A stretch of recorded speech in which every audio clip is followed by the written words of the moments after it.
दोस्तों, स्वागत है आपका मेरे YouTube चैनल इंग्लिश बाबू पर। और आज मैं फिर हाजिर हूँ आपके साथ एक नई स्टोरी लेकर।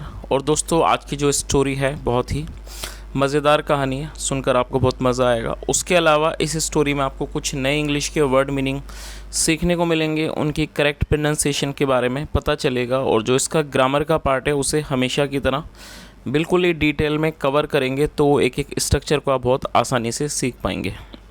तो चलिए दोस्तों, आज की इस कहानी को हम शुरू करते हैं। और सबसे पहले कहानी का टाइटल देखते हैं। कहानी का टाइटल है टिट फॉर टैट। क्या मतलब हुआ दोस्तों? ये एक फ्रेज़ है जिसका मतलब होता है जैसे को तैसा तैसा। तो दोस्तों, ये आज की इस कहानी का टाइटल है, शीर्षक है। और अब मैं इसे पढ़ना शुरू करता हूँ। आपसे रिक्वेस्ट है, आप इसे बिल्कुल ध्यान से सुने। और यदि आपको कोई नया वर्ड या फिर ग्रामर का नया स्ट्रक्चर देखने को मिले तो आप उसको नोट भी ज़रूर करें। तो चलिए इसको शुरू करते हैं। रामदास हैड अ काऊ। क्या मतलब हुआ दोस्तों? ये जो हमारा वाक्य है ये पास्ट का पजेसिव सेंटेंस है। पजेसिव का मतलब होता है जब हम कोई ऐसा वाक्य बनाते हैं जहाँ पर हम ये शो करते हैं कि किसी के पास कुछ है या नहीं है, तो इस तरह का जो वाक्य है वो पजेसिव का वाक्य कहलाता है। और यदि इस तरह का वाक्य पास्ट में बनाया जाए तो वो पास्ट पजेसिव का वाक्य कहलाता है, जहाँ पर हैड का प्रयोग किया जाता है हेल्पिंग वर्ब के रूप में। तो क्या मतलब हुआ? रामदास हैड अ काऊ, मतलब कि रामदास के पास एक गाय थी। He was not in a position to feed her. क्या मतलब हुआ दोस्तों? ये जो हमारा वाक्य है ये सिंपल पास्ट का वाक्य है, जहाँ पर वॉज या वर्ब का प्रयोग किया जाता है हेल्पिंग वर्ब के रूप में। साथ में कोई भी नाउन या फिर एडजेक्टिव को लेकर वाक्य बनाया जाता है बिना किसी वर्ब का इस्तेमाल किए। और बाद में यहाँ पर एक और वर्ब को जोड़ा गया है। फीड का मतलब होता है खिलाना, खाना खिलाना उसे फीड कहा जाता है। तो इस पूरी लाइन का क्या मतलब हुआ? He was not in a position, मतलब वो स्थिति में नहीं था, वो इस स्थिति में नहीं था टू फीड हर, उसे खिलाने की। तो इस पूरी लाइन का क्या मतलब हुआ? He was not in a position to feed her, मतलब वह उसे खाना खिलाने की स्थिति में नहीं था। चलिए आगे देखिए। So he sold the cow to Maniram. क्या मतलब हुआ? और दोस्तों, ये जो हमारा वाक्य है ये पास्ट इंडेफिनिट का अफर्मेटिव वाक्य है, जहाँ पर वर्ब की सेकंड फॉर्म का प्रयोग किया जाता है।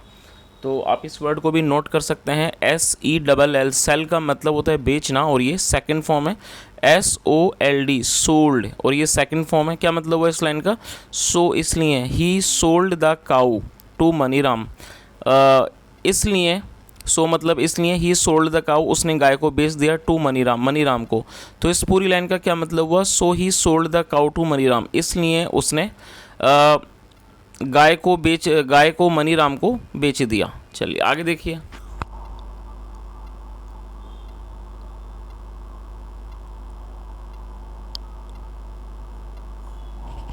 Maniram came to his home with the cow.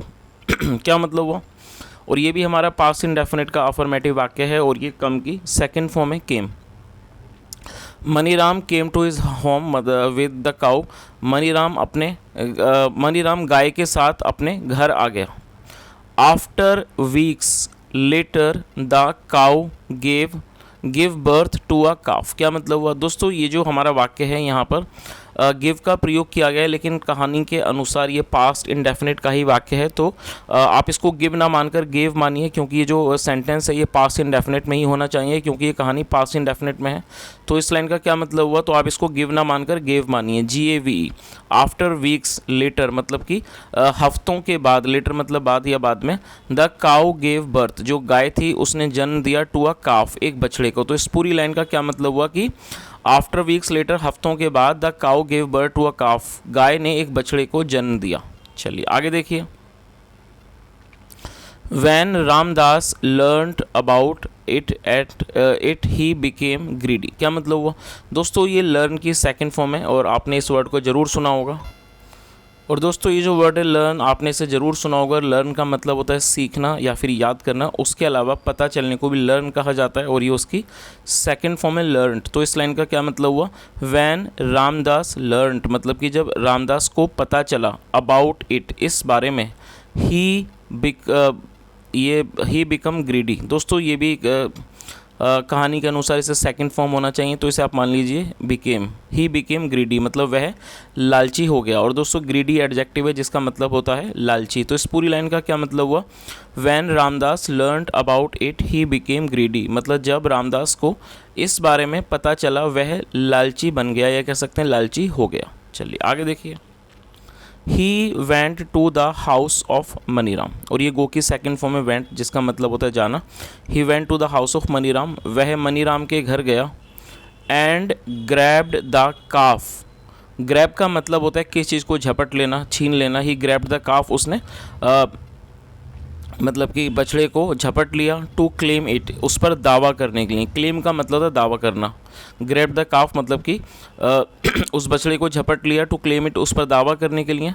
When Maniram protested about it he said, दोस्तों प्रोटेस्ट का मतलब होता है विरोध करना, और ये सेकंड फॉर्म है प्रोटेस्टेड। व्हेन मनीराम प्रोटेस्टेड, जब मनीराम ने विरोध किया, अबाउट इट, इस बारे में। ही सेड, उसने कहा, I had sold you only the cow not it's offspring. क्या मतलब हुआ दोस्तों, देखिए इस वाक्य में आप देख सकते हैं यहाँ पर हैड का प्रयोग किया गया, साथ में वर्ब की थर्ड फॉर्म है।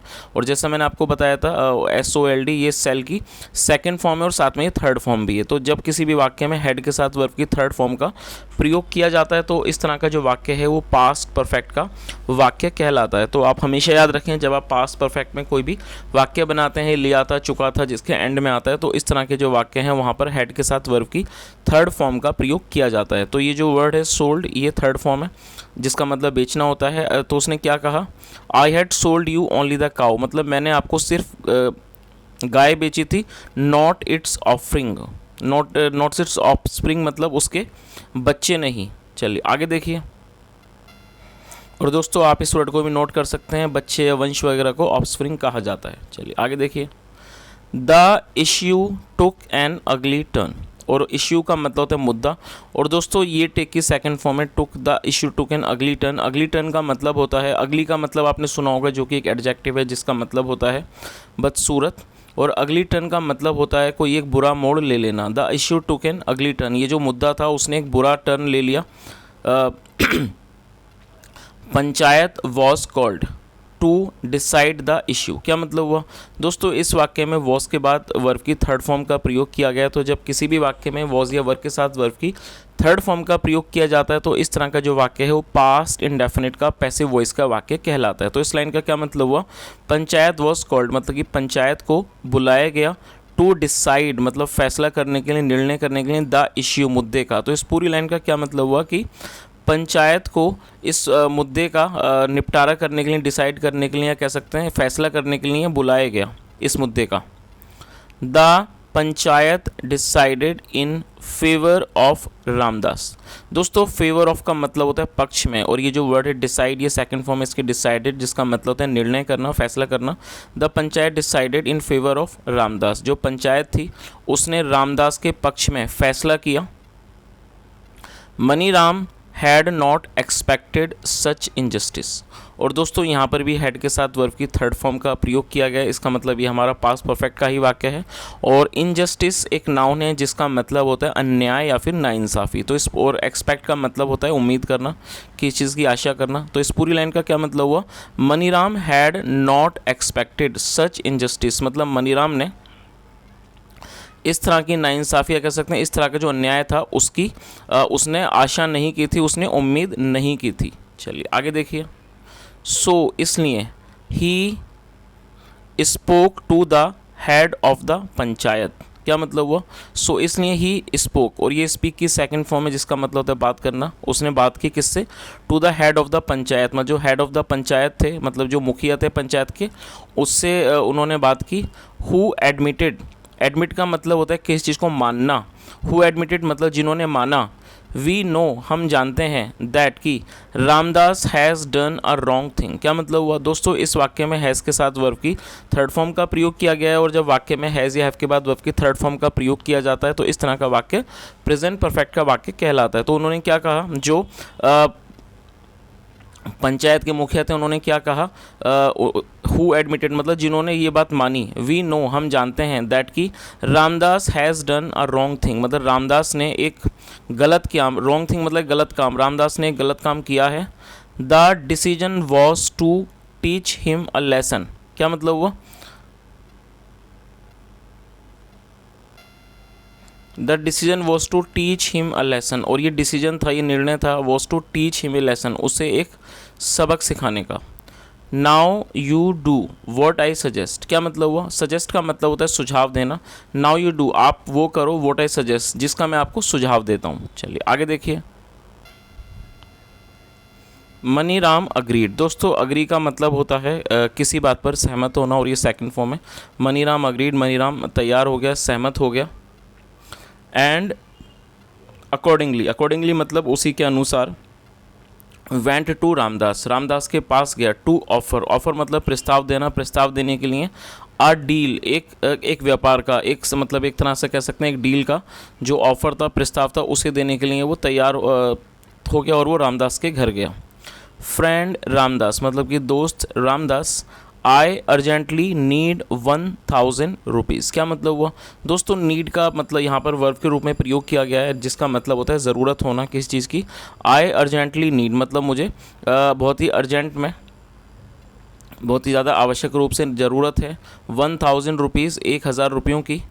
आई विल ट्रेड माई और कार्ड फॉर इट, ट्रेड का मतलब होता है व्यापार करना, किसी चीज़ को देना, किसी चीज़ का सौदा करना। आई विल ट्रेड माई और कार्ड फॉर इट मतलब मैं अपने बगीचे का सौदा करूँगा, फॉर इट इसके लिए। It has Grove of 200 banana plants, Grove का मतलब होता है फल देने वाले पेड़, तो उसने क्या कहा? It has Grove of 200 banana plants मतलब इसके अंदर 200 जो केले के प्लांट्स हैं। टेक इट मतलब इसे ले लो, and give me the money और मुझे पैसे दे दो। चलिए आगे देखिए।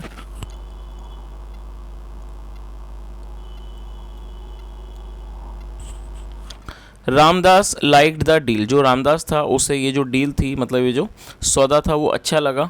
He bought the banana Grove, और ये बाय की सेकंड फॉर्म है, और ये भी हमारा पास्ट इंडेफिनिट का अफर्मेटिव वाक्य है।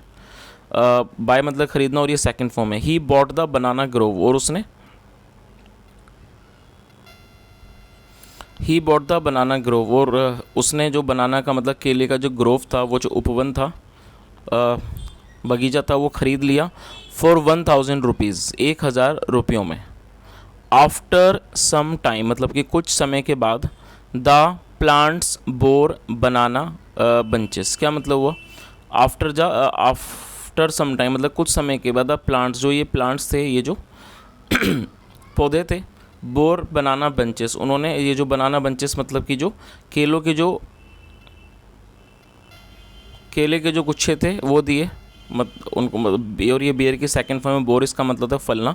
After some time he the plants bore banana bunches मतलब कुछ समय के बाद जो प्लांट्स थे, पौधे थे, बोर बनाना बंचेस मतलब उन्होंने केलों के जो गुच्छे थे उनको जन्म दिया। मनीराम रीच्ड देयर, जो मनीराम था रीच देयर वो वहाँ पहुँचा। विद मैनी अदर पीपल मतलब विद मैनी अदर पीपल कुछ अन्य लोगों के साथ।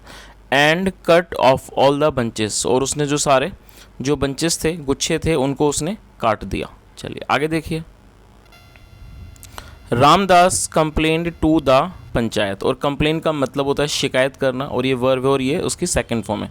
Ramdas complained to the panchayat, जो रामदास था उसने पंचायत में इसकी शिकायत की, complaint to the panchayat. The panchayat meeting was called, और ये जो पंचायत की जो मीटिंग थी, सभा थी, बैठक थी, वॉज कॉल्ड उसे बुलाया गया। And after hearing, after hearing मतलब कि सुनवाई के बाद। बोथ द साइड्स, दोनों तरफ की जो बातें थी, बोथ द साइड्स मतलब दोनों की बातों को सुनने के बाद। द हेडमैन सेड, जो हेडमैन थे मतलब जो मुखिया थे, सेड उन्होंने कहा। चलिए आगे देखिए क्या कहा उन्होंने। वाई रामदास मतलब कि रामदास क्यों। How do you complaining now मतलब how do you complaining now मतलब अब आप शिकायत कैसे कर रहे हो। If the calf can belong to you, और बिलोंग का मतलब है संबंधित होना, कोई किसी चीज़ का मालिक होना। If the calf can belong to you, यदि जो बछड़ा है वो आपसे संबंधित हो सकता है, आपका हो सकता है। Even after the sale of the cow मतलब कि यहाँ तक कि मतलब गाय की सेल के बाद, गाय के बेचे जाने के बाद। देन फिर सिमिलरली, सिमिलरली मतलब उसी तरह से। Maniram should be the owner of the produce of the banana plants, इसी तरह से जो मनीराम है शुड बी द ऑनर, वो शुड बी द ऑनर मतलब वो मालिक होना चाहिए किस चीज़ का, of the produce of the banana plants मतलब कि उस उत्पादन के, प्रोड्यूस मतलब उत्पादन के किसके, ऑफ द बनाना प्लांट्स, जो मतलब ये जो केले के जो प्लांट्स हैं उसका जो उत्पादन है उसका मालिक किसको होना चाहिए, मनीराम को होना चाहिए आफ्टर देयर सेल, उनके बेचे जाने के बाद या उनकी बिक्री के बाद। चलिए आगे देखिए। Ramdas had no replies, Ramdas के पास कोई भी जवाब नहीं था। चलिए दोस्तों अब इस कहानी का जो मोरल है वो भी एक बार देख लेते हैं। It is all right to be clever. दोस्तों क्लेवर का मतलब होता है चालाक, और ये एडजेक्टिव है, आप इसे नोट भी कर सकते हैं। It is right to be clever मतलब it is all right to be clever मतलब कि चालाक होना बिल्कुल ठीक है, बट लेकिन बीइंग ओवर क्लेवर, लेकिन ज़्यादा चालाक होना, अधिक चालाक होना इज़ नो गुड, वो ठीक नहीं होता है। तो दोस्तों ये आज की एक छोटी सी कहानी थी, और मैं उम्मीद करता हूँ कहानी आपको अच्छी लगी होगी, और यदि मेरा पढ़ाने का प्रयास आपको अच्छा लगा हो तो आपसे रिक्वेस्ट है वीडियो को लाइक करें, शेयर करें, चैनल को ज़रूर सब्सक्राइब करें, और यदि आज की वीडियो में आपने कोई नया वर्ड सीखा हो तो कमेंट के माध्यम से ज़रूर बताएं। सुनने के लिए thank you so much, have a nice day and bye.